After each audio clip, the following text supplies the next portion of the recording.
আমরা অনেকেই বলে থাকি যে যদি আমার মন ঠিক থাকে তাহলে সব ঠিক। অনেকে বলেন না এটা কি আপনি তুলসী মালা পরছেন না, আপনি গোপাল সেবা করছেন। তখন উনি বলছেন আমার যদি মন ঠিক থাকে তুলসী মালা পরার লাগে না। বলেন কি না? অনেকেই বলেন তো, অনেকেই এই কথা বলেন। তা দেখুন, তুলসী মালা না পরলে কি হতে পারে আমি সেটা বলছি আপনাকে।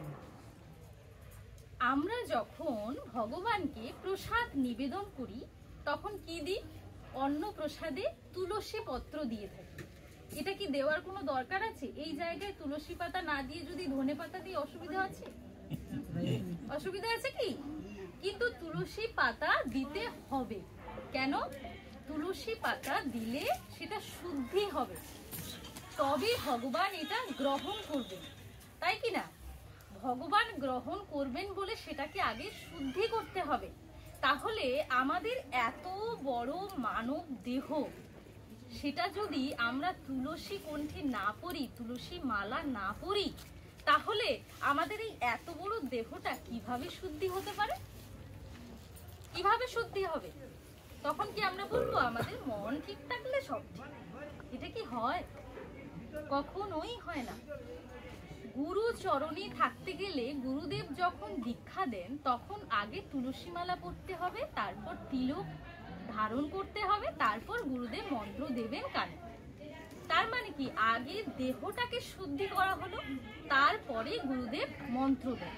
তাহলে এটার প্রয়োজন আছে কি না? আছে তো। একটা তুলসী মালা কত বড় অধিকারী করে দেয় আমাদের ভগবানের কাছে যাওয়ার জন্য। দেহটা না শুদ্ধ হলে আমরা এই অপবিত্র দেহেতে কি করে ভগবানকে সেবা দিতে পারি? ভগবান কি সেটা গ্রহণ করবে?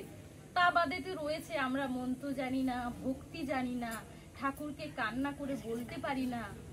আমাদের দেবকী মা কত স্বীকৃতি করেছেন যে উনি কৃষ্ণের জননী হয়েছেন, আর আমি অভাগা যশোদা, নামটাই শুধু যশোদা, কর্মে কিন্তু কোন রকম কোন যশোদার ছাপ নেই।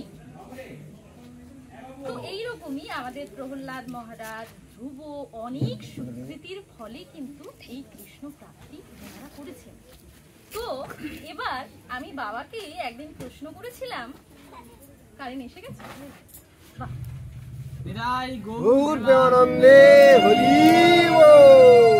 গুরু কৃপা ব্যতি রেখে কৃষ্ণ কৃপা হয় না, ঠিক তো? তো এইবার আমি যখন প্রথম হরিকথা শুনতাম, তো অনেক দিন যাবৎ হরিকথা শোনার পর আমি বাবাকে একটা প্রশ্ন রেখেছিলাম যে বাবা, ভগবান আছেন পৃথিবীতে, একথা সত্য। ভগবান আমাদের সৃষ্টি করেছেন, একথাও সত্য। ভগবান আমাদের দৃষ্টি দিয়েছে, হাত দিয়েছে, সবকিছু দিয়েছে, এটাও সত্য। কিন্তু উপলব্ধি করতে কেন পারছি না? কেন পারছি না? বা কেন আমি দেখতে পাচ্ছি না যে উনি রয়েছেন? যদি আমায় কেউ প্রশ্ন করে যে তুমি নিরামিষ আহার করছো কেন, তখন আমি বললাম যে আমরা ভগবানের সেবা করি, ভগবান এটা পছন্দ করেন না, তাই আমরা এই সেবাটা করি। তখন উনি বলেন যে তোমাদের যে ভগবান রয়েছে তোমরা কি কখনো দেখেছো? তখন তো আমরা এই উত্তরটা দিতে পারি না। তাহলে বাবাও বলো কি উপায়ে আমি ভগবান দেখতে পাবো? কেন দেখতে পাই না? কেন আমি উপলব্ধি করতে পারি না? তখন বাবা আমাকে সুন্দর একটা উদাহরণ দিয়ে বলেছিলেন যে দেখো যশোদা, তুমি যে বসে রয়েছো আমার কাছে, এই যে আপনারাও বসে রয়েছেন, তো আমার এই যে মাথার ওপর অনেক কিন্তু সূক্ষ্ম সূক্ষ্ম ধুলোকণা রয়েছে, সেটা কি আমরা দেখতে পাচ্ছি? সেটা আতশ কাচের দ্বারা দেখলে তবে বোঝা যায় যে আমার মাথার ওপর ছোট্ট ছোট্ট ধুলোকণাগুলো উড়ে বেড়াচ্ছে, তখন আমরা বুঝতে পারি। ঠিক সেই রকম ভগবান রয়েছেন, কিন্তু সেটা দেখা যাচ্ছে না। এবার ধুলোকণা তো দেখা যাচ্ছে আতশ কাচ দিয়ে, তাহলে ভগবানও নিশ্চয়ই কিছুর জন্য আমরা দেখতে পাবো, সেটা তো ইচ্ছে করে। তখন বাবা বললেন, কি করেছো ভগবানের জন্য যে ভগবানকে তুমি দেখতে পাবে? কি করেছো ভগবানের জন্য? সংসারে দিনের পর দিন সময় দিয়ে যাচ্ছ, এ কাজ করছো, ও কাজ করছো, সবার প্রশংসা পাওয়ার জন্য। কেউ আমায় ভালো বলবে, আমি এতটা কাজ করি, আমি এত সুন্দর গান করি, কিন্তু কখনো কি গোবিন্দর জন্য কিছু করেছো? কখনো কি তেনার জন্য কিছু করেছো যে তুমি ভগবান দেখতে পাবে?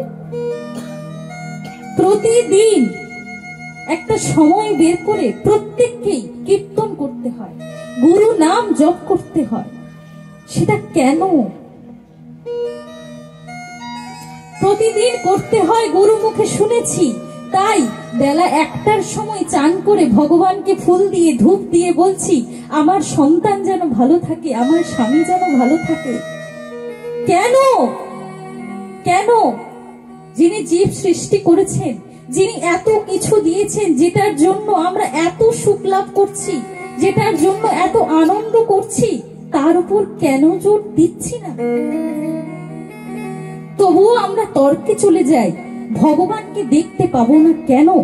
ভগবান রয়েছেন, উনি দেখা দিচ্ছেন না কেন?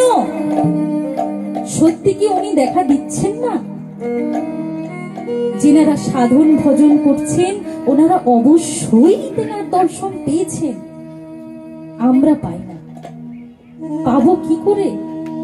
বাবা যদি বলেন মন্দিরে 1 ঘন্টা করে প্রতিদিন তোমাকে মহামন্ত্র নাম জপ করতে হবে, আমরা তখন বলি, বাবা সময় হয় না, সময় করে উঠতে পারি না, বাচ্চা চান করবে, স্কুলে যাবে, তারপর অফিস থেকে স্বামী আসবে, পারবো না। কখনো করছি, কখনো করছি না। আমি ভগবানের দর্শন পাবো কি করে? প্রতিদিন গান করছি, ভগবানেরই গান করছি। কিসের জন্য? প্রশংসা করবে, বাবা মেয়েটার গলা কি সুন্দর, কি সুন্দর গান গাইছে। এটা তো কখনো ভাবি না, কেউ থাকুক বা না থাকুক, আমি গোবিন্দকে গান শোনাচ্ছি। গুরু গোবিন্দ ছাড়া এই পৃথিবীতে এমন কোন ব্যক্তি নেই যে তোমায় উদ্ধার করতে পারে। গুরু বলে, ও পথে যেও না, ফিরে এসো। আমরা শুনি না, আমরা শুনি না। যখন আমরা দুঃখ ভোগ করি, যখন আমরা দুঃখের সাগরে ডুব দেই, যখন কোনো বিপদ আসে, তখনই ভগবানকে বলি, ভগবান তোমার কি চোখ নেই? তুমি কি দেখতে পাচ্ছ না? অন্যায়, এটা অন্যায়।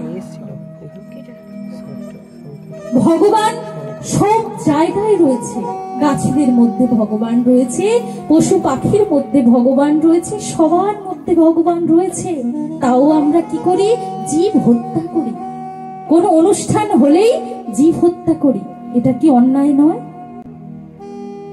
এই কলিকালে যদি এইগুলো বন্ধ না হয়, তাহলে তো কলকি অবতার হতে বাধ্য। হায় রে কলির মানুষ, আর কবে বুঝবে? আর কবে বুঝবে যে তোমার সময় বয়ে যাচ্ছে? মানুষ এটা বোঝে না, আমিও বুঝছি না। তাই তো বাবাকে এমন একটা প্রশ্ন করে বসলাম যে, বাবা ভগবানকে দেখতে পাচ্ছি না কেন? কেন উপলব্ধি করতে পারছি না? এত ভাগবত কথা শুনছি, এত কীর্তন করছি, ভগবানকে কেন দেখতে পাচ্ছি না? বাবার প্রশ্ন হলো, ভগবানের জন্য তুমি করেছো কি যে ভগবানকে তুমি দেখতে পাবে? দেখুন, এইবার প্রশ্ন আসবে যে ধর্ম বড় নাকি কর্ম বড়? আপনারা কি বলবেন? আপনাদের মতামত কি? ধর্ম বড় না কর্ম বড়? বলুন, আপনাদের যেটা মনে হয় সেটা বলুন, তারপরে তো আমি বলছি। ধর্ম বড় নাকি কর্ম বড়? হ্যাঁ, কর্ম করেই ধর্ম পাওয়া যায়। আচ্ছা, ধরুন এই যে ছুরি দিয়ে মাংস কাটছে, এটাও একটা কর্ম, এটাও কিন্তু একটা কর্ম। আবার কেউ ওই ছুরি দিয়ে ভগবানের জন্য প্রসাদ মানে আমিনা করছে, তাহলে কি হবে এখানে? তিনিও কিন্তু কর্ম করছেন, ইনিও কর্ম করছেন। তাহলে আমাদের বলতে হবে কি, ধর্মযুক্ত কর্ম। ধর্মযুক্ত কর্ম হলেই তবেই সেই কর্মটি বড়। আমরা যদি সংসারে ঝাড়ু দিই, আমরা যদি সংসারে ঝাড়ু দিই, সেটা ধর্মী কর্ম নিযুক্ত হলো না। আমরা যদি মন্দিরে ঝাড়ু দিই, তাহলে সেটা ধর্মযুক্ত কর্ম, তখনই সেই কর্মটাকে বড় বলা যায়, তাই না? তো সেই জন্য এবার কেউ কেউ বলেন যে শুধু কি আশ্রমে গেলে সাধু সঙ্গ করলেই ধর্ম করা যায়, বাড়িতে করা যায় না নাকি? অবশ্যই করা যায়। সংসারে কি কেউ কৃষ্ণ ভক্ত নেই? সংসারে কেউ কৃষ্ণ ভজন করছে না? অবশ্যই করছে। তিনি কখনো এটা সংসার বলেই মনে করেন না, এটা বৃন্দাবন বলে মনে করেন। আমার সংসার আমার বৃন্দাবন, আমার দুটো ছেলে, আমার স্বামী, সবাইকে নিয়ে ভগবানকে ভোগ নিবেদন করে খাচ্ছেন। তাহলে এটাকে বৃন্দাবন বলা যায় না? অবশ্যই যায়। সংসার করেও অনেকেই সুখী হয়েছেন। সুখ পাওয়ার একমাত্র পথ হচ্ছে এই হরিনাম। হরি নাম ছাড়া কোনো গতি নেই। আর আমাদের কলিযুগে সব থেকে সহজ পন্থা হলো এই হরিনাম।